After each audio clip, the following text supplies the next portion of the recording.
My dear mother-in-law, today Jesus was invited for a meal at Simon the leper's house. Not that he has leprosy any more, for of course if he did, we would not have been there and he would be exiled from the community. However, after Jesus healed him, he was restored to his family and friends, and Jesus was a welcomed guest in his home. Simon's house was built around an inner courtyard, and it was here that the meal was being served.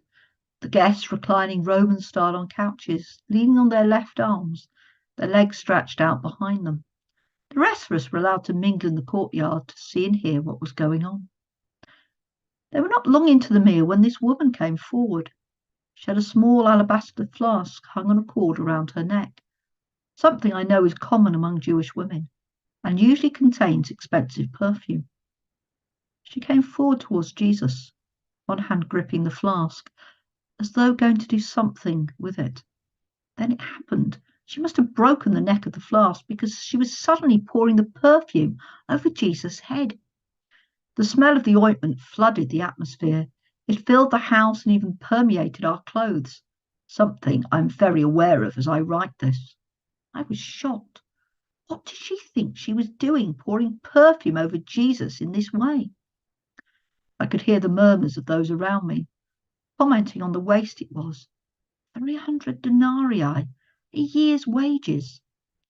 I heard someone explaining that it costs so much because it comes from a plant that only grows in the faraway Himalayan mountains. 300 denarii wasted. If she didn't want the perfume, she could have sold it and given the money to the poor. I felt angry. I was not the only one, as others were scolding her. Jesus had expected him to have chastised her for the waste, spoken to her like he did to the rich ruler, telling her that she should have given away her riches, not wasted them like this. But he didn't. Instead, Jesus told us to leave her alone. What is more, he applauded her action, saying something about her doing a service for him, whatever that meant. Then he said that the poor would always be with us, and we could help them whenever we wanted, but he would not always be there. Then he said how she had anointed his body for burial. A chill went through me as he said those words. I wanted to protest, to reassure him and myself that all was going to be fine and Jesus was not going to die. Jesus looked at the woman in a way that seemed to affirm her. Something passed between them, unsaid but understood, as though they were the only ones that knew what was going on. The rest of us were outsiders. The muttering subsided and we all looked at Jesus, waiting for what he would say. He told us that wherever the good news of God's kingdom is proclaimed, then the story of what this woman has done today will be part of the story. She will live forever through it. I'm still trying to understand it all. That jar of ointment was probably part of her dowry. She'd have used it on her future husband. Now it is gone, and maybe the hope of a husband with it. Was that what she intended? Declaration of love for Jesus, a commitment that he would be first in her life and she would follow him. And if so, was this really a waste? Jesus didn't think so.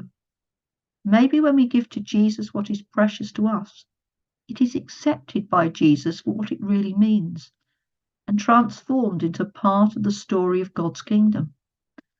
Just like that woman with the 2 small copper coins, valuable to her in a different way, willingly given to God. So does that mean that giving something precious to Jesus isn't about waste or neglecting the poor, but about worship? Giving to God because he is worth the best we have? I'm not sure. I need to think this through. Anyway, I need some fresh air. Maybe a walk will help clear the smell from my clothes. Judas Iscariot says he's going to Jerusalem.